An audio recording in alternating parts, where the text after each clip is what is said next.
Hello everyone, good evening. আজকের এই ভিডিওটিতে আমি তোমাদের সাথে কিছু গুরুত্বপূর্ণ এমসিকিউ আলোচনা করছি, যেগুলো আপকামিং যে কোনো কম্পিটিটিভ এক্সামসের জন্য ভীষণই গুরুত্বপূর্ণ। তাই ভিডিওটি তোমরা শেষ পর্যন্ত দেখো। Question number 1, Bengal provincial conference এর প্রথম অধিবেশন কোথায় হয় বা কোথায় হয়েছিল? সঠিক উত্তর হবে অপশান সি, কলকাতাতে হয়েছিল। বেঙ্গল প্রভিন্সিয়াল কনফারেন্সের প্রথম অধিবেশন কলকাতাতে হয়েছিল। ঠিক আছে, নেক্সট প্রশ্ন, কোন মুঘল সম্রাট রাহদারি কর ও চুঙ্গি কর বাতিল করেন? মুঘল সম্রাটের নাম দেওয়া রয়েছে দেখো অপশানে। সঠিক উত্তর কি হবে? সঠিক উত্তর হবে অপশান বি, ঔরঙ্গজেব। ঠিক আছে, উনি রাহদারি কর এবং চুঙ্গি কর যে ছিল ওটাকে উনি বাতিল করেছিলেন। নেক্সট প্রশ্ন, গোপথ ব্রাহ্মণ কোন বেদের অংশ? গোপথ ব্রাহ্মণ বেদের বেদের যে 4টা ভাগ তার অপশান দেওয়া হয়েছে। সঠিক উত্তর হবে অথর্ববেদ। গোপথ ব্রাহ্মণ হচ্ছে অথর্ববেদের সঙ্গে যুক্ত একমাত্র ব্রাহ্মণ। অথর্ববেদের যে 2টি শাখা সৌনক এবং পিপ্পলাদ, ওই দুটো শাখার সঙ্গে এই গোপথ ব্রাহ্মণ যুক্ত ছিলেন। ঠিক আছে, অথর্ববেদ হচ্ছে রাইট অ্যান্সার। নেক্সট প্রশ্ন, ভানগার্ড পত্রিকাটি কে সম্পাদনা করেন? ভানগার্ড পত্রিকা। অপশান কি দেওয়া রয়েছে দেখতে পাচ্ছ। সঠিক উত্তর কি হবে? অপশান এ, মানবেন্দ্রনাথ রায়, যিনি নরেন্দ্রনাথ ভট্টাচার্য নামে খুবই বেশি পরিচিত ছিলেন। উনি এই ভানগার্ড পত্রিকা সম্পাদনা করেন। নেক্সট প্রশ্ন, ইয়ার্স মিসাইল ক্ষেপণাস্ত্রটি কোন দেশ দ্বারা তৈরি? এটা হচ্ছে একটা মিসাইল। ঠিক আছে, সঠিক উত্তর হবে অপশান এ, রাশিয়া। এটা হচ্ছে একটা রাশিয়ার মিসাইল। এটা মূলত একটি আন্তর্দেশীয় ব্যাসিলাস ক্ষেপণাস্ত্র, এই যে ইয়ার্স মিসাইলটা, যে রাশিয়া তৈরি করেছে। নেক্সট প্রশ্ন চলে যাচ্ছি, জঙ্গল বাঁচাও আন্দোলন কোথায় হয়েছিল? জঙ্গল বাঁচাও আন্দোলন। অপশান কি দেওয়া রয়েছে দেখো। সঠিক উত্তর হবে অপশান এ, ঝাড়খণ্ডের সিংভূম অঞ্চলে 1982 সালে ওই সিংভূম অঞ্চলের আদিবাসীরা জঙ্গল প্রতিস্থাপনের উদ্দেশ্যে জঙ্গল বাঁচাও আন্দোলন শুরু করেছিল বা জঙ্গল বাঁচাও আন্দোলন করেছিল। নেক্সট প্রশ্ন, মূল মধ্যরেখা অনুযায়ী পশ্চিমবঙ্গ কোন দিকে অবস্থিত?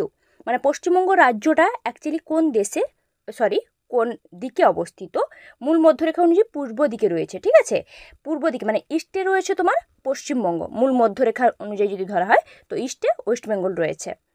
নেক্সট প্রশ্ন, কোন সালে ক্যালকাটা নামটি পরিবর্তিত হয়ে কলকাতা হয়? আগে ক্যালকাটা ছিল, এখন কলকাতা আমরা বলে থাকি, তো কত সালে হয়েছে? সঠিক উত্তর হবে অপশান সি, 2001 সালে ক্যালকাটা নামটি পরিবর্তিত হয়ে কলকাতা করা হয়েছে, 2001 সালে।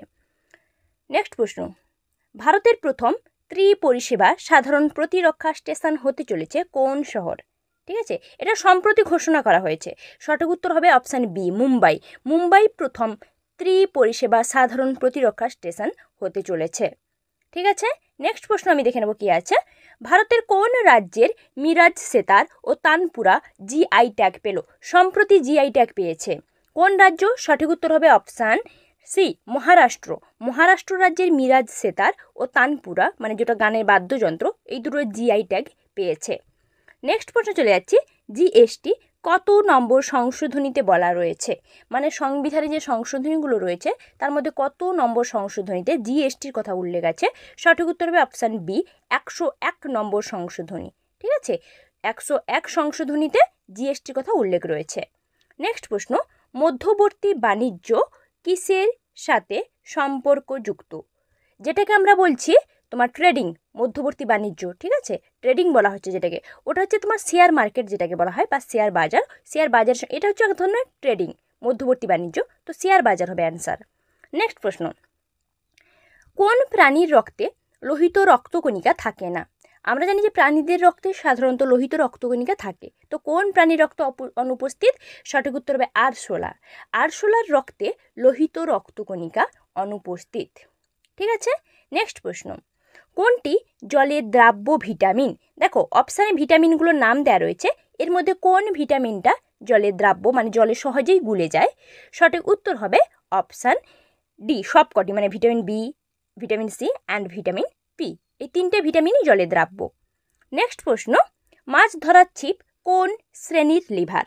দেখো অপশান দেওয়া রয়েছে, লিভার যে প্রথম শ্রেণী হয়, দ্বিতীয় শ্রেণী, তৃতীয় শ্রেণী, চতুর্থ শ্রেণী, তো মাছ ধরার ছিপ হচ্ছে সঠিক উত্তর হবে অপশান সি, 3য় শ্রেণীর লিভার, মাছ ধরার ছিপ। তৃতীয় শ্রেণীর লিভার। ঠিক আছে, thanks for watching my video. এখনও যারা আমার চ্যানেলকে সাবস্ক্রাইব করোনি, নতুন নতুন কন্টেন্ট পাওয়ার জন্য চ্যানেলটিকে সাবস্ক্রাইব করো, ভিডিওটিতে লাইক কমেন্ট শেয়ার অবশ্যই করো, যাতে ক্রিয়েটাররা আরও অনেক বেশি মোটিভেট হয়ে তোমাদের সামনে নিত্য নতুন কন্টেন্ট নিয়ে হাজির হতে পারে।